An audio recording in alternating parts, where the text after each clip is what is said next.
Hello everyone, Diwali આવી ગઈ અને દિવાળી એટલે ફન, મસ્તી, ધમાલ, પાર્ટીઝ અને સ્વીટ્સ. પણ આ બધાની વચ્ચે એક કોમન મિસ્ટેક લોકો કરતા હોય છે. એ છે કે પાર્ટી પહેલાં મીલ સ્કીપ કરવું. એટલે કે જો ઇવનિંગમાં તમારે દિવાળી પાર્ટીમાં જવાનું હોય તો તમે બપોરનું ભોજન સ્કીપ કરો છો. તો આવી મિસ્ટેક ભૂલથી પણ ના કરતા, કારણ કે એનાથી 3 મેઇન ઇશ્યુઝ થશે. સૌથી પહેલું, તમે સવારથી કંઈ જ ખાધું નહીં હોય તો તમે ઓવર ઇટિંગ કરી શકો છો. બીજું, ઓવર ઇટિંગના લીધે તમને ગેસ, એસિડિટી, બ્લોટિંગ એ બધી ડાયજેસ્ટિવ ઇશ્યુઝ થવાની શક્યતા રહે છે.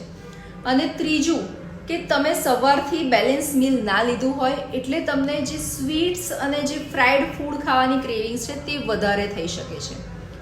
તો તમે શું કરી શકો? તો તમે એક બેલેન્સ અને લાઇટ મીલ લંચના ટાઈમે કે પછી પાર્ટીમાં જતાં પહેલાં લઈ શકો છો. ફોર એક્ઝામ્પલ, તમે થોડા સેટ્યુ વેજીટેબલ્સની સાથે કર્ડ લઈ લીધું, અથવા તો વેજીટેબલ ખીચડી અને એની જોડે સલાડ લઈ લીધો. તો આવા તમે જે લાઇટ મીલ છે એને રિપ્લેસ કરી શકો છો આપણા હેવી લંચની સાથે. અને જ્યાં પણ તમે જાઓ છો ત્યાં તમે હેલ્ધી ઓપ્શન ચૂઝ કરી શકો છો. જો તમે આવું કરશો તો તમારો ફેસ્ટિવલ જે છે તે ફેસ્ટિવલની તરીકે જળવાઈ રહેશે. તમારું ફેટ થવાની સિઝન નહીં બને. અને જો તમે આવી જ વધારે ટિપ્સ લેવા માંગતા હોય તો આજે જ મારા પેજને ફોલો કરો. Thank you.